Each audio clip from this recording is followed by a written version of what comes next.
This video is a part of Codezo Pro. Visit Codezo Pro today. Link is in description.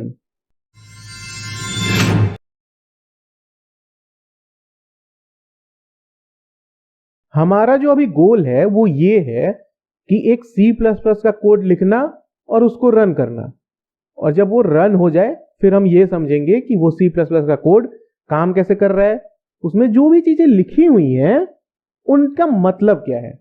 ठीक है, लेकिन वहां तक जाने से पहले मुझे तुम एक चीज बताओ। हम लोग ये चीज जानते हैं कि कंप्यूटर को बस बाइनरी चीजें समझ आती है, मतलब 0 और 1, बस ये दो चीजें कंप्यूटर को समझ आती हैं। इसका मतलब हमें कंप्यूटर को अगर इंस्ट्रक्ट करना है, कोई कमांड देनी है, तो हमको बाइनरी में ही देना होगा, 0 और 1 में ही देना होगा।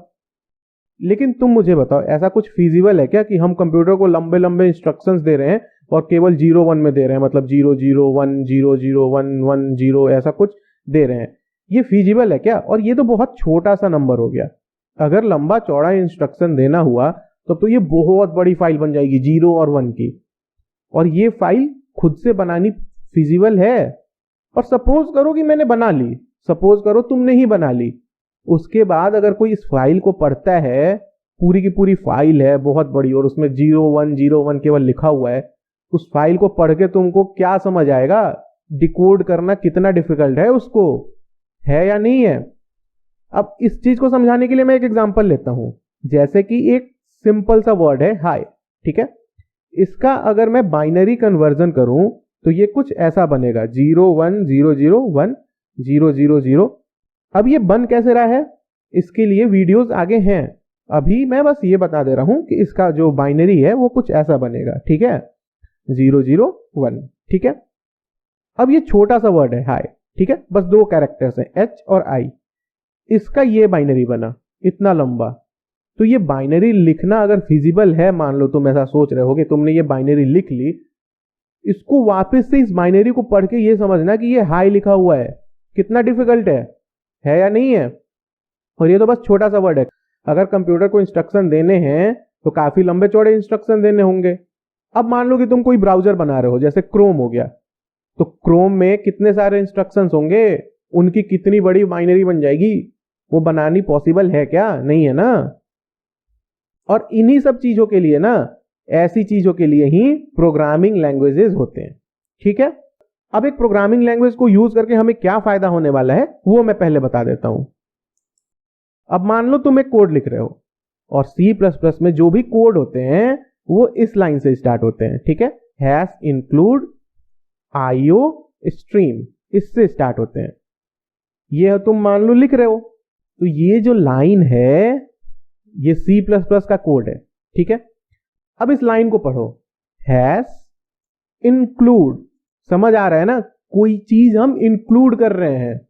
IO स्ट्रीम, I से होता है इनपुट, O से होता है आउटपुट। और यहां पे मैं ये बता दे रहा हूं कि ये सारी चीजें डिटेल में आगे डिस्कस की हुई हैं।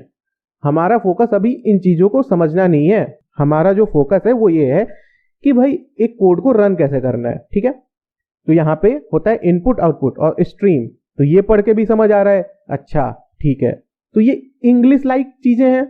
ये जो लाइन लिखी हुई है ये भले ही कोड है, ये भले ही एक C++ का सिंटेक्स है, लेकिन ये इंग्लिश की तरह है या नहीं है, इंग्लिश लाइक है या नहीं है? बिल्कुल है।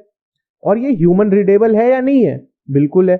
अगर कोई दूसरा बंदा ऐसा कोड लिखा है, तुम उसको पढ़ के समझ जाओगे कि नहीं कि उसने क्या लिखा है? समझ जाओगे। और यही काम करता है एक प्रोग्रामिंग लैंग्वेज, तुमको कुछ सिंटेक्स प्रोवाइड कर देता है, जो सिंटेक्स पढ़ने में आसान होते हैं, इंग्लिश की तरह होते हैं और पढ़ने में इसीलिए आसान होते हैं, जिनको पढ़ के तुम समझ जाते हो कि अच्छा ये कोड क्या लिखा हुआ है। इनफैक्ट पढ़ने में भी आसान होते हैं, और तुम अगर लिख रहे हो कोड तो उसमें भी आसान होगा, लिखना भी आसान होगा। और यहां पे एक प्रोग्रामिंग लैंग्वेज क्या करता है, सिंटेक्स दे दिया, तुमने उस सिंटेक्स को यूज करके कोड लिख लिया। कोड लिखना आसान है क्योंकि चीजें समझ आ रही हैं, वर्ड समझ आ रहे हैं, वर्ड का मतलब समझ आ रहा है। उसके बाद एक प्रोग्रामिंग लैंग्वेज क्या करेगा ना, इस कोड को क्या करेगा, बाइनरी में कन्वर्ट कर देगा। और एक प्रोग्रामिंग लैंग्वेज का ये काम बहुत इंपॉर्टेंट होता है, उसको बाइनरी में कन्वर्ट करा के कंप्यूटर में रन करा देगा। ठीक है। और यहीं पे एक प्रोग्रामिंग लैंग्वेज का रोल आता है। कोड लिखने के लिए सिंटैक्स दे दिया जो कि इजी है, जिसमें हम कोड लिख सकते हैं, और उस कोड को क्या करेगा, बाइनरी में कन्वर्ट करके कंप्यूटर में रन करा देगा। अब मैं तुमको यहां पे एक C++ का कोड दिखाता हूं, ठीक है। और ये C++ का कोड लिखा कैसे हुआ है, कहां पे लिखा हुआ है, किस ऐप पे, किस सॉफ्टवेयर पे लिखा हुआ है, ये सब हम आगे जाके डिस्कस करेंगे। उन चीजों पे तुमको अभी फोकस नहीं करना है, फोकस तुमको बस इस कोड पे करना है। और बस इस कोड पे भी इतना ही फोकस करना है कि चीजों को समझो लिखी क्या है। जैसे कि यहां पे हैश इंक्लूड लिखा हुआ है, चीजें पढ़ के समझ आ रही है, इंग्लिश टाइप कुछ इंक्लूड करना है। मेन लिखा हुआ है, कुछ ऐसा समझ आ रहा है कि मेन चीज है कोई ये। यहां पे रिटर्न 0 लिखा हुआ है, यहां पे भी कुछ समझ आ रहा है, कुछ रिटर्न है, 0 है। इंग्लिश के वर्ड्स हैं ये सब, हेलो वर्ल्ड ये भी इंग्लिश का वर्ड है। तो इस कोड में काफी सारे इंग्लिश के वर्ड्स हैं। बेसिकली C++ ये सारे सिंटैक्स दे देता है, और ये जो सिंटैक्स होते हैं ये इंग्लिश के जैसे होते हैं, और इन सिंटैक्स को यूज करके अब हम कोड आसानी से लिख सकते हैं। अब C++ क्या करेगा, इस कोड को बाइनरी में कन्वर्ट करा के कंप्यूटर में रन करा देगा, ठीक है। तो ये तो हुई एक प्रोग्रामिंग लैंग्वेज की बात, C++ की बात। हम आगे जाके ये देखेंगे कि ये कोड लिखते कहां पे हैं, कैसे लिखते हैं, और फिर इस कोड को रन कैसे कराते हैं।